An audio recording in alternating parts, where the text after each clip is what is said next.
A lo largo de la historia, las prisiones han sido lugares de sufrimiento, injusticia y oscuridad, donde las almas de los encarcelados parecen quedar atrapadas entre sus muros. En este video, te llevaremos a recorrer 7 cárceles legendarias, desde el penal del Dueso en Cantabria hasta la cárcel de San Pedro en La Paz, Bolivia, donde los ecos del pasado y lo paranormal se entrelazan. Gritos, sombras y presencias invisibles siguen atormentando a quienes se acercan, dejando huellas imborrables en la historia. Acompáñanos en un viaje aterrador donde la delgada línea entre la realidad y lo inexplicable se desvanece. ¿Te atreves a escuchar las voces del pasado?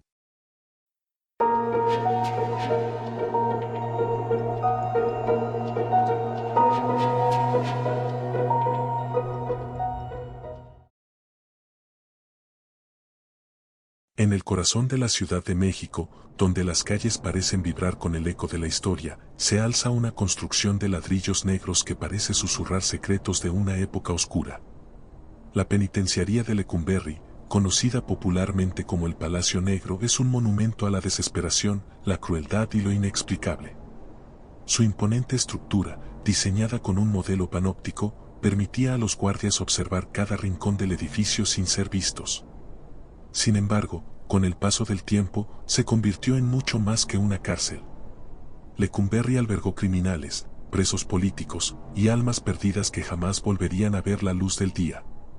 Fue el escenario de torturas inhumanas, ejecuciones injustas y experimentos crueles. Pero lo que más asusta de este lugar no son sus muros desgastados ni los ecos de gritos lejanos, sino las historias que comenzaron a surgir poco después de su inauguración. Leyendas de figuras que caminan en la oscuridad, murmullos en pasillos vacíos y sombras que parecen cobrar vida. Entre todas estas historias, una destaca por su intensidad y persistencia, la de Felipe Aguirre, conocido por los prisioneros como el Hombre del Silencio. En 1925, Felipe Aguirre, un joven campesino de 25 años, fue arrestado en un pequeño pueblo en las afueras de Puebla. Lo acusaron de asesinar a un terrateniente local, un crimen que siempre negó. Sin dinero ni conexiones, su destino estaba sellado. Fue trasladado a Lecumberri para esperar un juicio que no sería más que una formalidad. Felipe no era como los demás prisioneros. Mientras otros gritaban, peleaban o conspiraban, él permanecía en silencio. Algunos decían que era porque había aceptado su destino, otros creían que estaba esperando algo. Su carácter tranquilo no lo salvó de las brutales golpizas de los guardias ni de los abusos de sus compañeros de celda. Sin embargo, en sus últimos días, algo cambió. Los prisioneros comenzaron a notar que Felipe hablaba solo, murmurando oraciones o palabras ininteligibles. Una noche, uno de sus compañeros despertó aterrorizado al escuchar a Felipe susurrar: «Ellos ya están aquí. ¿Me vienen a buscar?». A partir de ese momento, otros prisioneros reportaron haber sentido una presencia extraña en la celda. Algunos afirmaban ver sombras que se movían sin razón aparente, mientras que otros escuchaban pasos en los pasillos cuando no había nadie más alrededor. El 15 de septiembre de 1925, Felipe fue llevado al patíbulo instalado en el patio central. Era una ejecución pública, destinada a enviar un mensaje a los demás presos. Felipe caminó en silencio, con la mirada fija en el horizonte. Justo antes de que colocaran la soga alrededor de su cuello, levantó la cabeza y habló por primera vez en días. «Que quienes me han traído aquí no encuentren paz. Que este lugar cargue con mi dolor hasta el fin de los tiempos». Su voz, aunque calmada, resonó con una fuerza que dejó helados a los presentes. Cuando la trampa se abrió y su cuerpo quedó suspendido, algunos testigos aseguraron haber escuchado un susurro que provenía de los muros: «Él no está solo».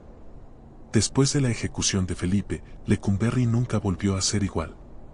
Los guardias comenzaron a reportar sucesos inexplicables. El primero en ser afectado fue el oficial encargado de accionar la horca. Apenas 3 días después, fue encontrado muerto en su habitación, con marcas en el cuello que parecían hechas por una soga. Su cuerpo estaba sentado en la esquina de su cuarto, con los ojos abiertos y una expresión de absoluto terror. Otros guardias comenzaron a tener pesadillas recurrentes en las que veían a Felipe mirándolos desde las sombras. Algunos incluso afirmaban haberlo visto caminando por los pasillos durante sus rondas nocturnas.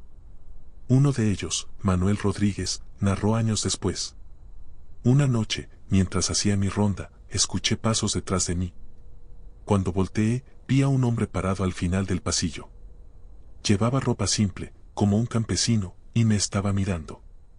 No debería haber nadie allí, así que caminé hacia él, pero desapareció frente a mis ojos. Nunca volví a trabajar en ese turno. Los presos también comenzaron a reportar fenómenos inquietantes. En la celda que ocupó Felipe, los nuevos inquilinos afirmaban escuchar murmullos que parecían provenir de las paredes. Uno de ellos, un ladrón llamado Antonio Vargas, escribió en su diario: «Hay algo en esta celda que no me deja en paz. Cada noche siento como si alguien se sentara al borde de mi cama. He pedido que me cambien, pero los guardias dicen que estoy loco». En 1947, un grupo de prisioneros planeaba una fuga. Mientras cavaban un túnel en las noches, comenzaron a escuchar cadenas arrastrándose. Uno de ellos, conocido como el Güero, afirmó haber visto una figura que los observaba desde la entrada del túnel.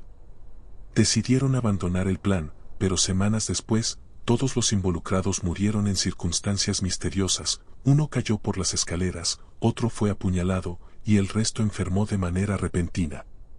Cuando Lecumberri cerró sus puertas como prisión en 1976, muchos creyeron que los fenómenos terminarían. Sin embargo, en su nuevo rol como el Archivo General de la Nación, las historias solo aumentaron. Los empleados que trabajan hasta altas horas de la noche han reportado sentir una presencia inexplicable, acompañada de un frío que parece surgir de la nada. En 1998, un grupo de historiadores que organizaban documentos encontró un expediente que no debería haber estado allí. Era el caso de Felipe Aguirre. Cuando intentaron devolverlo a su lugar, una ráfaga de viento atravesó la sala, apagando todas las luces. Uno de los historiadores juró haber visto una sombra en la esquina de la habitación, mirándonos. En 2003, un equipo de investigadores paranormales obtuvo permiso para grabar un documental dentro del edificio. Durante la filmación, captaron varias psicofonías, incluyendo una que decía claramente: «Aquí sigo». También grabaron lo que parecía ser una figura caminando por el antiguo patio de ejecuciones, aunque en ese momento no había nadie allí. Los expertos en lo paranormal afirman que los lugares donde ocurren grandes injusticias tienden a retener la energía de esos eventos. Lecumberri es un ejemplo claro.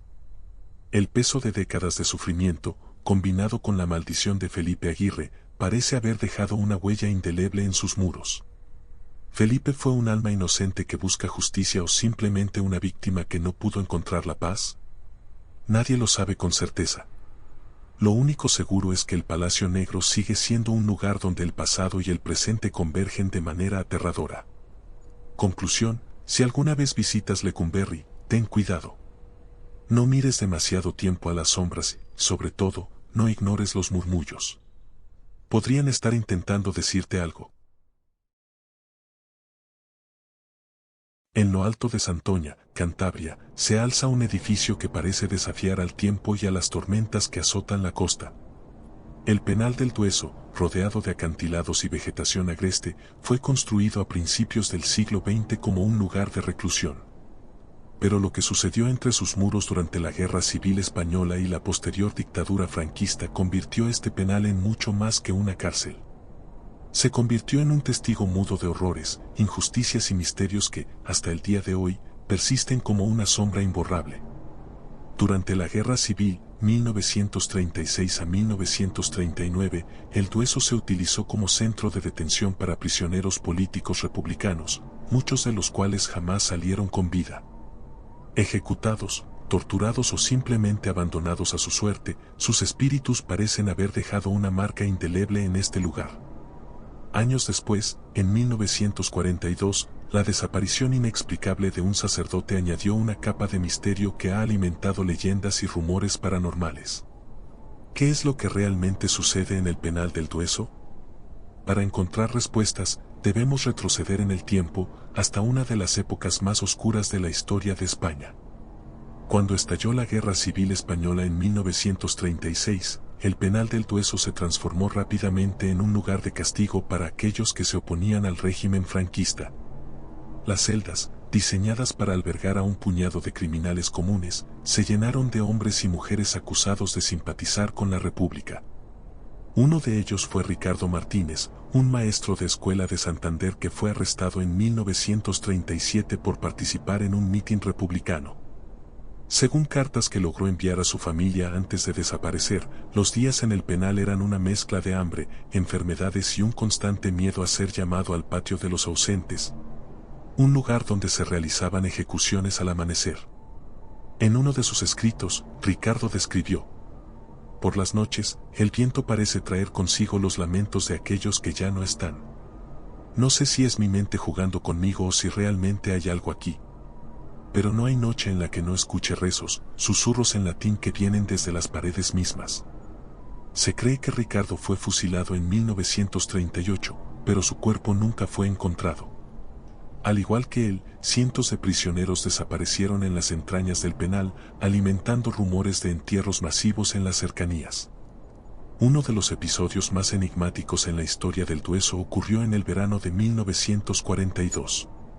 El sacerdote Antonio Valverde, conocido por visitar cárceles para ofrecer consuelo espiritual a los prisioneros, llegó al penal para celebrar una misa. Testigos afirman que fue visto por última vez entrando en la capilla, pero nunca salió. La capilla del penal, una pequeña habitación de piedra con un altar simple, se convirtió en el epicentro de rumores tras su desaparición. Algunos guardias aseguraron haber escuchado rezos en latín provenientes de la capilla, incluso cuando estaba vacía. Otros afirmaron que, al entrar, sentían un frío inexplicable y una presión en el pecho, como si el aire estuviera cargado de algo invisible.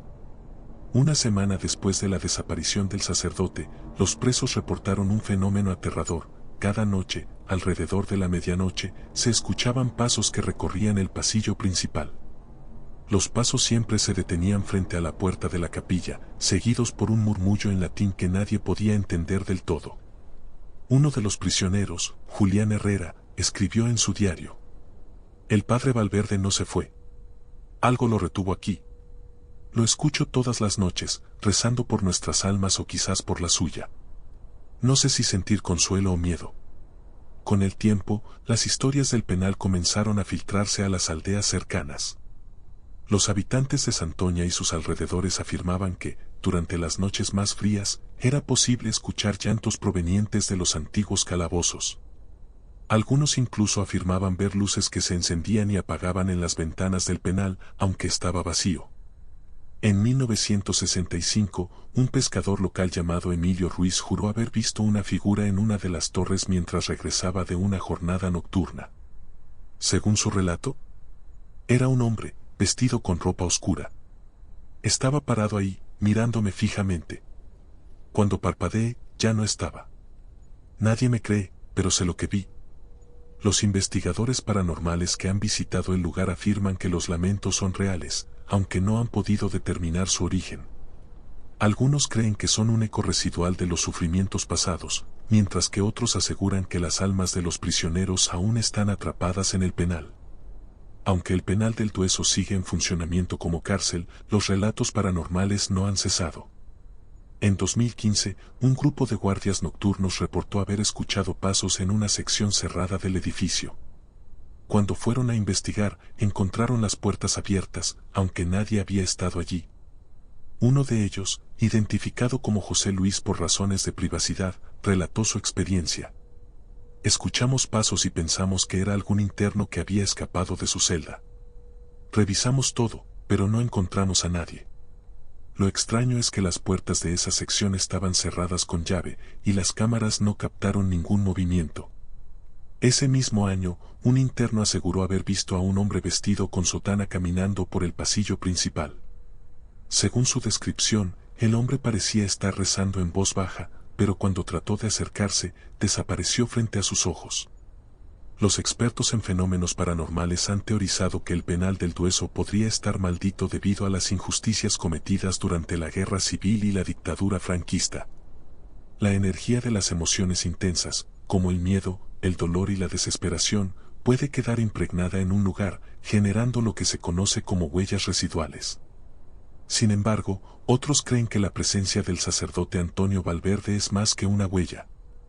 sugieren que su espíritu permanece atrapado en el penal, ya sea buscando justicia por su desaparición o tratando de consolar a las almas de los prisioneros que aún vagan por los pasillos. El penal del Dueso no es solo un lugar donde se castiga a los vivos, es también un recordatorio de los errores del pasado y un refugio para aquellos que nunca encontraron la paz. Si alguna vez visitas Antoña, quizás te atrevas a caminar cerca de sus muros.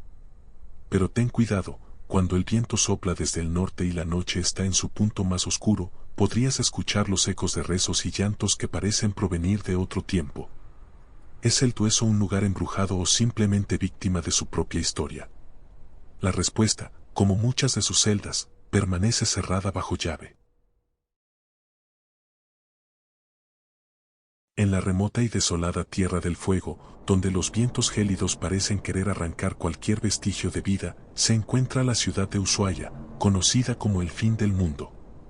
Aquí, entre montañas nevadas y mares tempestuosos, se erige la cárcel de Ushuaia, una estructura que resguarda historias de sufrimiento, crueldad y misterios que el tiempo no ha podido borrar. Construida en 1904 para albergar a los criminales más peligrosos de Argentina, esta prisión fue diseñada con un propósito claro: castigo y aislamiento total. Sus condiciones extremas, agravadas por el clima implacable, la convirtieron en un verdadero infierno en la tierra para los internos. Pero entre todos los relatos de horror asociados con este lugar, uno destaca por encima de los demás: la maldición lanzada por un recluso apodado el Carnicero de Ushuaia, un asesino que marcó la historia oscura del penal. Desde su cierre en 1947, los relatos de fenómenos paranormales en la cárcel han crecido, alimentados por las experiencias de turistas, guías y habitantes locales. La cárcel de Ushuaia fue ideada para servir como una colonia penal y un símbolo del poder del Estado argentino en una región inhóspita y poco habitada. Sus primeros internos llegaron en 1904, transportados en barcos que recorrían largas distancias desde Buenos Aires. Entre los reclusos se encontraban asesinos, ladrones y disidentes políticos. Las celdas eran pequeñas y húmedas, construidas en bloques radiales que facilitaban el control de los prisioneros. Sin calefacción y con un frío que penetraba hasta los huesos, los presos enfrentaban jornadas de trabajo forzado y una dieta insuficiente para resistir las duras condiciones climáticas. Muchos no sobrevivían al primer invierno. En 1917, llegó al penal un hombre que cambiaría para siempre la historia de la prisión: Mariano Carrizo, un asesino serial conocido por la prensa como el Carnicero de Ushuaia. Carrizo había sido condenado por el brutal asesinato de 5 personas en Buenos Aires, incluyendo a una familia entera. Según los informes de la época, desmembraba a sus víctimas con una frialdad que helaba la sangre. El traslado de Carrizo a Ushuaia se decidió por la presión pública, ya que su presencia en cualquier otra cárcel provocaba disturbios entre los internos. Sin embargo, su llegada al penal no trajo paz. Desde el principio, Carrizo mostró una conducta errática. Hablaba solo, susurraba en lenguas extrañas y aseguraba que un demonio lo había guiado en sus crímenes. El carcelero principal de la época, Tomás Aguirre, dejó registros escritos sobre su comportamiento. Carrizo no es un hombre común. Sus ojos tienen una oscuridad que jamás había visto en otro preso. Dice que el diablo le prometió libertad si cumplía con su misión en la tierra. No sé si está loco o si realmente hay algo más allá de lo que podemos entender. El 15 de junio de 1920, Mariano Carrizo fue encontrado muerto en su celda. Según el informe oficial, se había suicidado colgándose con una cuerda improvisada hecha con su ropa de cama. Sin embargo, los detalles de su muerte dejaron muchas preguntas sin responder. Los guardias que lo encontraron declararon que la celda estaba cerrada desde el exterior y que no había señales de cómo pudo haber conseguido la cuerda.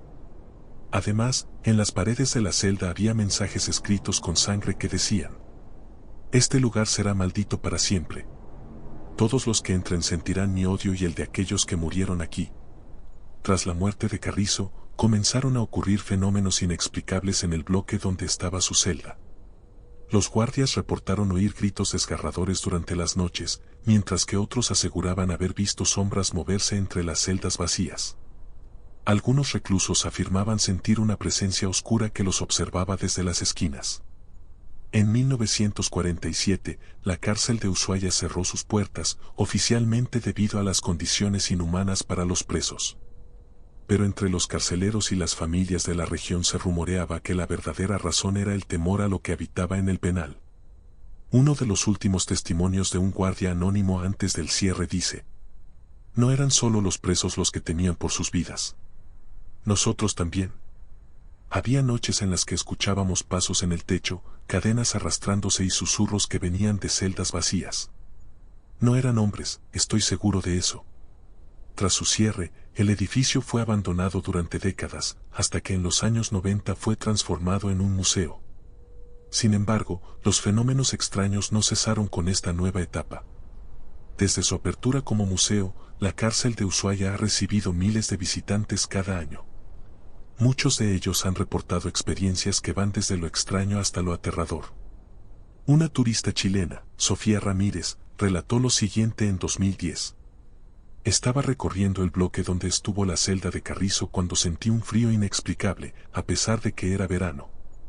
De repente, escuché un susurro cerca de mi oído. Era como si alguien estuviera diciendo mi nombre, pero no había nadie allí. Salí corriendo y no volví a entrar. Por su parte, uno de los guías del museo, Martín Ferreira, asegura haber tenido múltiples encuentros con lo desconocido. Hay algo en el bloque de Carrizo. Lo siento cada vez que entro. Las luces parpadean y he visto sombras pasar por el pasillo, aunque estoy seguro de que no hay nadie más. Lo peor es el sonido, a veces, parece que alguien está golpeando las paredes desde dentro de las celdas. La celda donde estuvo recluido Mariano Carrizo, identificada como la celda 14, se ha convertido en el epicentro de los fenómenos paranormales. Según relatos de investigadores y visitantes, quienes permanecen demasiado tiempo cerca de esa celda experimentan sensaciones de angustia, dificultad para respirar y una presión en el pecho que los obliga a salir. En 2018, un equipo de investigadores paranormales liderado por Santiago Cornejo realizó una exploración nocturna en el penal. Durante la visita, colocaron grabadoras de audio en la celda 14 y captaron lo que describieron como gritos desgarradores y una voz que repetía en un susurro: «Ayúdenme». Uno de los miembros del equipo describió la experiencia como aterradora. Es imposible estar ahí sin sentir que alguien te está observando. Los gritos que captamos no eran de este mundo. No cabe duda de que algo quedó atrapado en esa celda. La cárcel de Ushuaia, con su historia de sufrimiento y su reputación como uno de los lugares más aterradores del mundo, es un recordatorio de cómo las injusticias del pasado pueden dejar huellas imborrables. La maldición del carnicero, las muertes de los presos y las duras condiciones que marcaron este lugar parecen haber tejido una red de energía oscura que persiste hasta el día de hoy. Si visitas Ushuaia y decides recorrer los pasillos helados del antiguo penal, recuerda que no estarás solo. Tal vez escuches los gritos de los presos, los susurros de Carrizo o incluso sientas la presencia de aquello que nunca dejó el fin del mundo. Maldición, energía residual o simplemente sugestión. La respuesta permanece enterrada entre las paredes de la cárcel de Ushuaia, junto con los secretos de quienes vivieron y murieron allí. En el corazón de Bogotá, Colombia, se levanta una edificación imponente que ha sido testigo de algunos de los episodios más violentos y enigmáticos de la historia nacional, la Cárcel Modelo. Construida en 1946 como una obra moderna para la época, este lugar rápidamente se convirtió en un símbolo de poder, pero también en un epicentro de sufrimiento y terror. Entre las paredes de esta cárcel se vivió una de las revueltas carcelarias más brutales de América Latina durante el 9 de abril de 1948, día conocido como el Bogotazo. Este evento no solo dejó una profunda cicatriz en la historia del país, sino que también alimentó relatos paranormales que persisten hasta hoy. Aquellos que se atreven a entrar en la prisión durante las horas más oscuras aseguran escuchar voces, gritos y pasos en los pasillos vacíos, mientras que otros afirman haber visto figuras espectrales vagando por los antiguos pabellones. La cárcel Modelo fue inaugurada con la intención de reformar el sistema penitenciario en Colombia. Se construyó con pabellones amplios y una estructura que permitía una mejor vigilancia de los internos, quienes debían participar en programas de trabajo y educación. Sin embargo, los ideales de rehabilitación pronto quedaron en el olvido. Para finales de 1947, el hacinamiento ya era evidente y las tensiones entre presos, guardias y directivos comenzaron a crecer. El 9 de abril de 1948, Bogotá se convirtió en un caos tras el asesinato del líder político Jorge Eliezer Gaitán. Las calles se llenaron de disturbios, saqueos y violencia, y la cárcel Modelo no fue la excepción.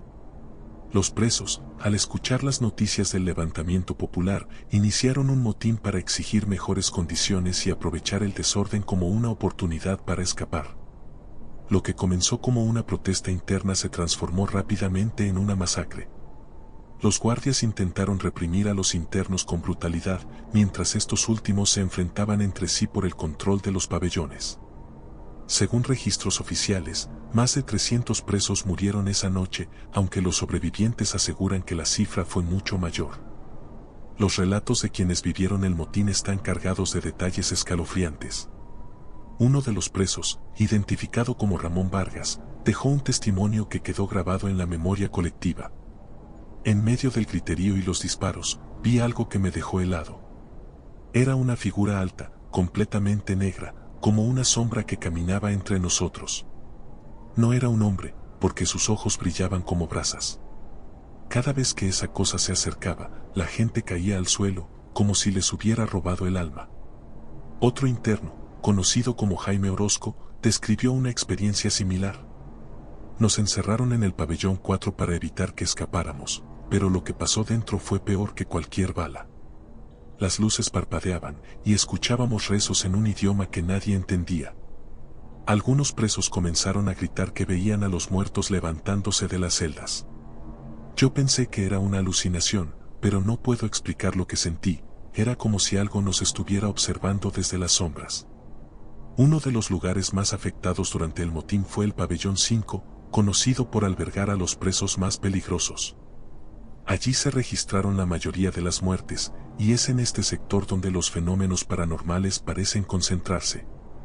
Guardias que patrullaban el pabellón después del Bogotazo reportaron sentir una energía densa e inquietante, además de escuchar gritos provenientes de celdas vacías.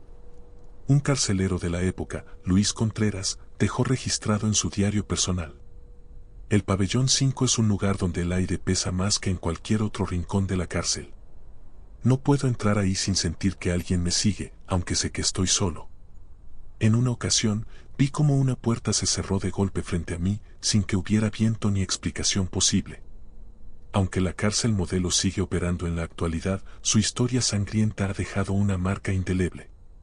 Guardias, internos y visitantes ocasionales continúan reportando sucesos inexplicables. En 1998, por ejemplo, un equipo de periodistas que realizaba un reportaje sobre la prisión captó en video lo que parecía ser una figura oscura moviéndose entre las celdas. A pesar de las investigaciones, nunca se encontró una explicación para el fenómeno.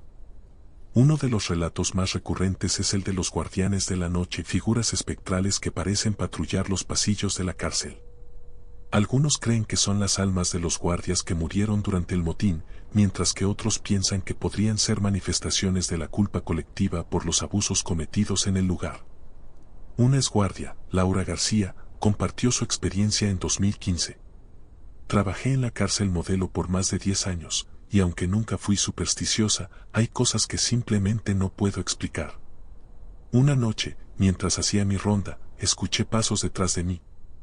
Pensé que era un interno, pero cuando me giré, no había nadie. Esto pasó varias veces, y lo peor fue cuando vi una sombra cruzando el pasillo. Estaba segura de que no era una persona, era algo más. Los eventos del Bogotazo no solo dejaron cicatrices físicas en la ciudad, sino también un legado de dolor y misterio en la cárcel Modelo. Los historiadores señalan que la violencia de ese día fue un reflejo de las tensiones sociales que aún persisten en Colombia, mientras que los relatos paranormales sugieren que las almas de quienes murieron injustamente siguen atrapadas en el lugar. Uno de los testimonios más impactantes proviene de un sacerdote que visitó la cárcel en 1978. Según su relato, mientras rezaba en el pabellón 5, sintió un frío intenso y escuchó una voz que le decía: ¿por qué nos abandonaron? Desde entonces, el sacerdote se negó a volver al lugar. En 2005, un grupo de investigadores paranormales realizó una exploración nocturna en la cárcel modelo con equipos de grabación y detectores de energía. Lo que captaron fue aterrador, gritos lejanos, golpes inexplicables, y en un momento dado, una voz que parecía decir, no salgas. El líder del equipo, Alejandro Restrepo, declaró: no cabe duda de que algo quedó atrapado en este lugar. Las energías que se sienten aquí no son de este mundo. Es como si el tiempo se hubiera detenido en 1948. La cárcel modelo de Bogotá es mucho más que un edificio con una historia oscura, es un recordatorio de las injusticias y la violencia que han marcado la historia de Colombia. Los fenómenos paranormales que se reportan en el lugar son, para muchos, evidencia de que las almas de los caídos durante el Bogotazo aún claman por justicia. Para quienes se atreven a adentrarse en sus pasillos durante la noche, la pregunta siempre será la misma: ¿son solo ecos del pasado, o algo más siniestro acecha entre las sombras? En el puerto de Valparaíso, Chile, se alzan los restos de un edificio que, pese a su ruina parcial, conserva una presencia imponente, el antiguo presidio de la ciudad. Construido a mediados del siglo XIX, fue diseñado para albergar a los presos más peligrosos del país, aunque pronto se convirtió en una cárcel sobrepoblada, donde las condiciones eran tan inhumanas como las almas que encerraba. Sin embargo, lo que transformó al presidio en un símbolo de pesadilla no fueron solo los actos de crueldad cometidos entre sus muros, sino el devastador terremoto que azotó Valparaíso el 16 de agosto de 1906. Ese día, el presidio quedó parcialmente destruido. Decenas de reclusos quedaron atrapados bajo toneladas de escombros, muriendo lentamente mientras sus gritos de auxilio resonaban entre los restos de la prisión. Desde entonces, el lugar ha estado rodeado de relatos de fenómenos inexplicables, convirtiéndose en un epicentro del misterio. Guardias, visitantes y exploradores urbanos aseguran escuchar gritos desgarradores provenientes de las paredes y el sonido de cadenas arrastrándose en la penumbra. El terremoto de 1906 fue una de las catástrofes naturales más devastadoras en la historia de Chile. Con una magnitud estimada de 8.2 en la escala de Richter, el sismo dejó a Valparaíso en ruinas. Edificios enteros colapsaron, y el presidio no fue la excepción. La estructura, que ya mostraba signos de deterioro debido a años de uso y negligencia, no resistió la fuerza del temblor. El ala sur de la prisión colapsó por completo, sepultando a decenas de presos en cuestión de segundos. Los guardias y el personal penitenciario sobrevivientes intentaron rescatar a los reclusos atrapados, pero la magnitud de los daños hacía imposible llegar a muchos de ellos.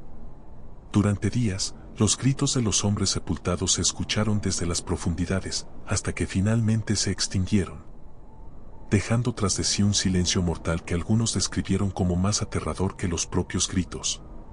Entre los relatos más inquietantes relacionados con el presidio destaca la historia de un preso conocido únicamente como Alejandro, un hombre condenado por asesinato y robo a mano armada.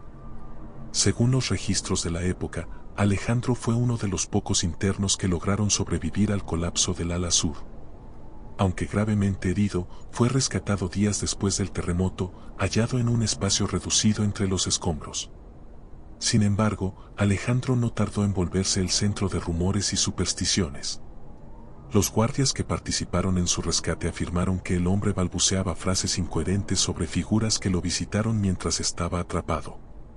Según sus palabras, estas entidades le prometieron liberarlos y juraba dedicar su alma a ellas. Aunque las autoridades descartaron sus declaraciones como el delirio de un hombre al borde de la muerte, su comportamiento posterior alimentó las sospechas. Solo unas semanas después de su rescate, Alejandro desapareció misteriosamente. Su celda estaba vacía y nadie lo vio salir del presidio. Algunos especularon que había escapado en medio del caos, mientras que otros comenzaron a hablar de una maldición que pesaba sobre el lugar. Años después, varios vigilantes afirmaron haber visto a un hombre encadenado vagando por los pasillos del presidio. Las cadenas resonaban con un eco que helaba la sangre, y aquellos que lo observaron de cerca juraron que su rostro se parecía al de Alejandro. Con el paso de los años, el presidio se convirtió en un lugar temido incluso por quienes trabajaban allí. En 1923, un guardia llamado Manuel Torres dejó constancia de sus experiencias en un diario personal que más tarde sería descubierto por historiadores locales. En una de sus entradas escribió: «Hay noches en las que los gritos vuelven. No son gritos de hombres vivos, sino de almas atrapadas. He escuchado sus súplicas, siempre desde el ala sur, donde murieron tantos. Lo más aterrador son las cadenas, un sonido que se arrastra por los pasillos, como si alguien caminara arrastrándolas detrás de sí». Otro guardia, José Castillo, relató en 1941 su experiencia durante una guardia nocturna. «Estaba patrullando cerca de las celdas vacías cuando sentí un frío intenso. De repente, escuché un susurro detrás de mí. Me giré rápidamente, pero no había nadie. Lo único que vi fue una sombra moviéndose hacia el ala sur. Me congelé de miedo. Desde ese día, evito esa área a toda costa». El ala sur del presidio, donde se concentraron las muertes durante el terremoto, es el lugar más asociado con actividad paranormal. Exploradores urbanos que han visitado las ruinas en años recientes han captado grabaciones de audio que contienen lo que parecen ser gritos humanos, aunque el lugar está completamente deshabitado. En 1987, un equipo de investigadores paranormales ingresó al presidio con el objetivo de documentar estos fenómenos. Su líder, Claudia Ferrada, describió su experiencia. «Mientras grabábamos en el ala sur, escuchamos claramente el sonido de cadenas arrastrándose. Pensamos que podría tratarse del viento o algún animal, pero al revisar las grabaciones, también captamos lo que parecía ser una voz masculina diciendo: «Ayúdame». Ninguno de nosotros pudo dormir esa noche. Muchos creen que el presidio quedó maldito debido a la tragedia del terremoto y a las injusticias cometidas entre sus muros. Los reclusos que murieron sepultados no recibieron un entierro digno, ya que sus cuerpos fueron dejados en los escombros como una medida práctica debido a la dificultad de excavarlos. Esto, según las creencias locales, contribuyó a que sus almas quedaran atrapadas en el lugar. Una historia que circula entre los habitantes de Valparaíso asegura que, en noches de luna llena, se pueden ver figuras humanas vagando por los alrededores del presidio. Algunas personas afirman que estas figuras intentan comunicarse con quienes se acercan demasiado, pidiendo ayuda para ser liberadas. En la actualidad, el presidio de Valparaíso es un sitio en ruinas, pero su fama como lugar embrujado atrae a turistas y cazadores de fantasmas. Las autoridades locales han intentado restringir el acceso debido al peligro que representa la estructura, pero esto no ha disuadido a los curiosos. En 2015, un grupo de estudiantes que exploraba el lugar reportó haber visto a un hombre encadenado parado en uno de los pasillos derrumbados. Al intentar acercarse, la figura desapareció ante sus ojos. El presidio de Valparaíso es mucho más que un edificio abandonado, es un recordatorio de las tragedias y los horrores que pueden ocurrir cuando la humanidad y la naturaleza conspiran juntas. Los ecos del terremoto de 1906, combinados con los relatos de Alejandro y las apariciones de figuras espectrales, han consolidado su reputación como uno de los lugares más embrujados de Chile. Quienes se aventuran a explorar sus ruinas a menudo regresan con historias de encuentros inexplicables, como si las almas atrapadas en el lugar buscaran desesperadamente una forma de ser escuchadas. ¿Son estos fenómenos el resultado de la imaginación, o el presidio realmente conserva las marcas de un pasado que se niega a descansar? En el centro de La Paz, Bolivia, se encuentra un lugar que desafía las nociones convencionales de lo que significa estar encarcelado, la cárcel de San Pedro. Este penitenciario no es como los demás. Aquí, los reclusos no solo purgan condenas, sino que también deben pagar por sus celdas y trabajar para sobrevivir. Más que una cárcel, es una microciudad gobernada por reglas propias, donde incluso las familias de los presos pueden vivir dentro de sus muros. Pero San Pedro no es solo famoso por su sistema único, sino también por los oscuros secretos que guarda en sus pasillos y patios. Desde 1987, los reclusos y guardias han reportado avistamientos de un hombre vestido de blanco que camina en silencio por los patios durante las noches. Aunque su figura parece inofensiva, su sola presencia causa un miedo indescriptible. Quienes lo han visto aseguran que es el espíritu de un prisionero linchado por sus compañeros, un hombre que proclamó su inocencia hasta el último aliento. Este relato, que mezcla realidad y leyenda, ha convertido a San Pedro en un lugar cargado de misterio y temor. La cárcel de San Pedro comenzó a operar bajo su sistema actual en los años 80. A diferencia de otras prisiones, aquí no hay celdas asignadas por el Estado. Cada preso debe comprar o alquilar su espacio, lo que ha creado una jerarquía económica dentro de los muros. Los más adinerados pueden permitirse celdas cómodas en áreas relativamente seguras, mientras que los pobres se ven relegados a los sectores más peligrosos y hacinados. Esta organización interna, aunque extraña, funciona. Sin embargo, también ha dado pie a conflictos, actos de violencia y una justicia brutal aplicada por los propios presos. En este contexto nació la leyenda del hombre de blanco, un relato que muchos consideran una advertencia sobre las consecuencias de la injusticia y el abuso de poder. El 12 de septiembre de 1987, un hombre llamado Vicente Rodríguez fue ingresado a San Pedro acusado de un crimen atroz, el secuestro y asesinato de una niña de 8 años en un barrio cercano. La noticia de su llegada corrió como pólvora entre los presos, quienes tenían un código no escrito: no se toleraban crímenes contra niños. Aunque Vicente negó rotundamente las acusaciones, sus protestas fueron ignoradas. Esa misma noche, un grupo de internos decidió tomar la justicia en sus manos. Arrastraron a Vicente fuera de su celda y lo llevaron al patio central. Allí lo golpearon brutalmente y, finalmente, lo ahorcaron con una cuerda improvisada. Antes de morir, Vicente gritó entre lágrimas: «¡Soy inocente! El verdadero culpable está libre. Malditos sean todos ustedes por lo que han hecho». Según algunos testigos, sus palabras resonaron con una fuerza inusual, como si fueran más que simples gritos de desesperación. Tras su muerte, el cuerpo de Vicente fue enterrado en una fosa común fuera de la cárcel, y el incidente fue rápidamente olvidado, al menos por un tiempo. No pasó mucho tiempo antes de que los reclusos comenzaran a notar algo extraño. A finales de 1987, varios presos del sector donde había estado encarcelado Vicente reportaron haber visto a un hombre vestido completamente de blanco caminando por el patio durante la madrugada. Según los relatos, la figura se movía en silencio, con la cabeza baja, y desaparecía al cruzar una de las paredes del recinto. Uno de los primeros en hablar públicamente sobre estas apariciones fue un interno llamado Julián Vargas. En una entrevista realizada años después, describió su experiencia. Era como las 3 de la mañana. Estaba despierto porque no podía dormir y entonces lo vi. Un hombre de blanco, caminando lentamente. Me quedé paralizado. Quise gritar, pero no pude.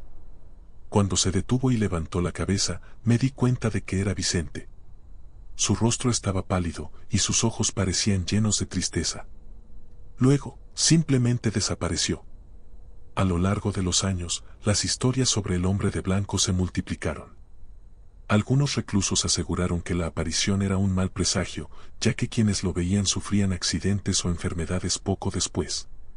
Otros afirmaban que Vicente no buscaba vengarse, sino que simplemente estaba atrapado, condenado a vagar por el lugar donde fue injustamente ejecutado. Un guardia llamado Ernesto Salcedo, quien trabajó en San Pedro durante los años 90, relató una experiencia que le marcó profundamente. Una noche, mientras hacía mi ronda, escuché pasos detrás de mí. Pensé que era un preso intentando escapar, pero cuando me giré, no había nadie. Sin embargo, las pisadas continuaban y sentí un frío que me recorrió todo el cuerpo. Nunca había sentido tanto miedo. Después de eso, empecé a escuchar historias sobre Vicente y entendí que probablemente era él. Además de las apariciones, otros fenómenos han sido reportados en San Pedro. Puertas que se abren y cierran solas, voces susurrantes en los pasillos vacíos y una sensación constante de ser observado son solo algunos de los eventos que han llevado a muchos a creer que la cárcel está maldita. En 2012, un grupo de investigadores paranormales obtuvo permiso para pasar una noche en la cárcel de San Pedro. Equipados con cámaras, grabadoras de audio y otros dispositivos, exploraron los sectores más antiguos y los patios donde se reportan las apariciones. Durante su investigación, captaron varios fenómenos inexplicables, incluidos sonidos de pasos y voces que decían frases como "no fue él y ayuda". El líder del equipo, Daniel Pacheco, describió su experiencia como una de las más intensas de su carrera. Habíamos escuchado muchas historias sobre San Pedro, pero no esperábamos captar tantas evidencias. Lo más impactante fue una grabación en la que una voz masculina dice claramente, «Soy inocente». Creemos que podría ser Vicente, intentando comunicarse desde el más allá. Hoy en día, la cárcel de San Pedro sigue operando, aunque bajo un escrutinio constante debido a sus condiciones únicas y las historias que la rodean. Los nuevos reclusos a menudo escuchan las leyendas del hombre de blanco como una advertencia, un recordatorio de que incluso en un lugar tan caótico como San Pedro, las injusticias no pasan desapercibidas. Para los habitantes de La Paz, el espíritu de Vicente Rodríguez se ha convertido en un símbolo de las consecuencias de la justicia mal aplicada. Su figura blanca, que deambula por los patios en silencio, es un recordatorio de que incluso los muros más altos no pueden contener el peso de los errores humanos. La historia de Vicente Rodríguez y la cárcel de San Pedro es más que una simple leyenda, es un reflejo de las complejidades del sistema penitenciario boliviano y de la naturaleza humana.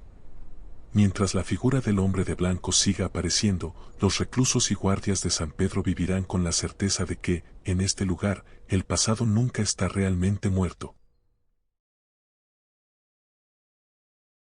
La ciudad de Cádiz, situada en la costa sur de España, es conocida por su rica historia, su vibrante cultura y su luz inconfundible. Sin embargo, bajo su brillo, existe una historia oscura y olvidada que sigue resonando en los rincones más ocultos de la ciudad. La antigua cárcel de Cádiz, construida en el siglo XVIII, fue escenario de innumerables sufrimientos durante la Guerra de Independencia Española, que tuvo lugar entre 1808 y 1814. Durante la ocupación napoleónica, muchos civiles fueron arrestados, torturados y ejecutados en este lugar, y hoy, más de 2 siglos después, la zona está envuelta en misterio y terror. A lo largo de los años, los residentes y trabajadores cercanos a los edificios modernos construidos sobre los cimientos de la antigua prisión han reportado fenómenos inexplicables, puertas que se abren solas, sombras que cruzan las escaleras, y lo más perturbador, gritos en francés, el idioma de los invasores. Todo esto sugiere que la maldición de la cárcel de Cádiz sigue viva, acechando a quienes se atreven a acercarse. La historia de la cárcel de Cádiz está marcada por la brutalidad de la ocupación napoleónica. En 1808, tras la invasión de las tropas francesas, la ciudad se convirtió en un punto estratégico para los ejércitos de Napoleón. Cádiz fue uno de los últimos bastiones de resistencia contra los invasores, y la prisión de la ciudad se llenó rápidamente de prisioneros españoles, que en su mayoría eran civiles acusados de conspirar contra los franceses. Durante la ocupación, la prisión se transformó en un lugar de tortura y muerte. Miles de hombres y mujeres fueron detenidos sin pruebas y condenados a muerte sin juicio. Se estima que la mayoría de ellos fueron ejecutados públicamente y sus cuerpos fueron abandonados en fosas comunes cercanas a la cárcel. La ciudad estaba llena de rumores sobre los horrores que ocurrían entre los muros de esa prisión, y muchos afirmaban escuchar, durante las noches más oscuras, los gritos desesperados de los prisioneros que aún vagaban por sus celdas. A medida que la guerra avanzaba, el número de prisioneros aumentó, y la cárcel de Cádiz se convirtió en un centro de operaciones clave para los franceses. Los soldados napoleónicos tenían un control absoluto sobre los prisioneros, y aquellos que se resistían o que eran considerados demasiado peligrosos para la ocupación eran sometidos a torturas crueles, a menudo en público para dar ejemplo. Muchos de estos prisioneros eran figuras prominentes de la resistencia, cuyas muertes se convirtieron en símbolos de lucha para los españoles. La caída de la ocupación francesa en 1814 no trajo consigo un cierre inmediato de la prisión. La cárcel permaneció en funcionamiento durante muchas décadas, sirviendo tanto a la administración española como a la creciente población de la ciudad. Pero las cicatrices de los años de terror no desaparecieron con el tiempo. Y aunque la cárcel finalmente fue cerrada, sus cimientos seguían impregnados de los horrores del pasado. Hoy en día, los edificios que ocupan el lugar donde se encontraba la cárcel de Cádiz albergan oficinas, comercios y viviendas, pero las huellas de la prisión nunca desaparecieron. Los trabajadores que operan en la zona y los residentes de los edificios cercanos han reportado experiencias inquietantes que los vinculan directamente con el pasado oscuro de la prisión. Uno de los relatos más conocidos es el de Andrés Jiménez, un trabajador de la construcción que, en 2005, participó en una renovación de uno de los edificios en la Plaza de la Catedral, donde antes se encontraba la prisión. Según Jiménez, una tarde, mientras supervisaba las obras de restauración, experimentó una sensación de incomodidad extrema. Las puertas de la vieja estructura se abrieron sin razón alguna, como si alguien las empujara desde el interior, y en ese momento, escuchó claramente unos gritos desgarradores en francés. Un idioma que desconocía en su totalidad. Al principio pensé que era un trabajador extranjero bromeando o algo así. Pero luego, escuché claramente palabras en francés, y mi piel se erizó. Nadie más estaba cerca. Fue entonces cuando me di cuenta de que algo extraño ocurría allí, relató Jiménez. La experiencia de Jiménez no es única. Otros testigos han escuchado estos gritos en francés, particularmente en las noches más frías, cuando la brisa marina recorre las calles estrechas de la ciudad. Los expertos en fenómenos paranormales creen que estos gritos pueden ser los ecos de las últimas palabras de los prisioneros, muchos de los cuales probablemente fueron ejecutados sin compasión ni misericordia. Otros sostienen que los gritos son el reflejo de las almas atrapadas que nunca encontraron descanso después de la brutalidad que sufrieron en la cárcel. Además de los ruidos inexplicables, otra manifestación que ha sido reportada por varias personas que trabajaban o residían cerca del área es la aparición de sombras misteriosas. Estas sombras parecen moverse por las escaleras de los edificios antiguos, especialmente durante la noche. Los testigos afirman que las sombras se desplazan rápidamente, sin una fuente de luz visible, y desaparecen tan pronto como intentan acercarse a ellas. Uno de los relatos más escalofriantes proviene de María López, una residente de un edificio cercano que, en 2010, se despertó a medianoche tras escuchar unos pasos. Cuando salió de su habitación para investigar, vio una sombra humana descendiendo por las escaleras de su edificio. Lo que la dejó sin aliento fue que la sombra parecía no tener rostro, solo una silueta indistinta que se desvaneció en la oscuridad. Pensé que era algún ladrón o alguien que había entrado por error, pero cuando traté de hablar, la sombra desapareció ante mis ojos. Estuve días sin poder dormir después de eso, relató López. Los fenómenos que ocurren en el antiguo emplazamiento de la cárcel de Cádiz son, para muchos, un recordatorio de la crueldad de la ocupación napoleónica y las injusticias cometidas en esos años oscuros. Los gritos en francés y las sombras que se mueven por las escaleras pueden ser interpretados como manifestaciones del sufrimiento que vivieron los prisioneros. La ciudad, con su aire marino y su fuerte vínculo con la historia, parece guardar la memoria de aquellos tiempos. Para algunos investigadores paranormales, la historia de la cárcel de Cádiz no solo es una cuestión de fantasmas, sino de maldiciones. Las energías negativas generadas por la muerte y la violencia pueden quedar atrapadas en ciertos lugares, especialmente aquellos con una carga histórica tan intensa. La cárcel de Cádiz, al ser testigo de tantas muertes violentas, podría haber quedado impregnada con una fuerza oscura que sigue atormentando a quienes se acercan.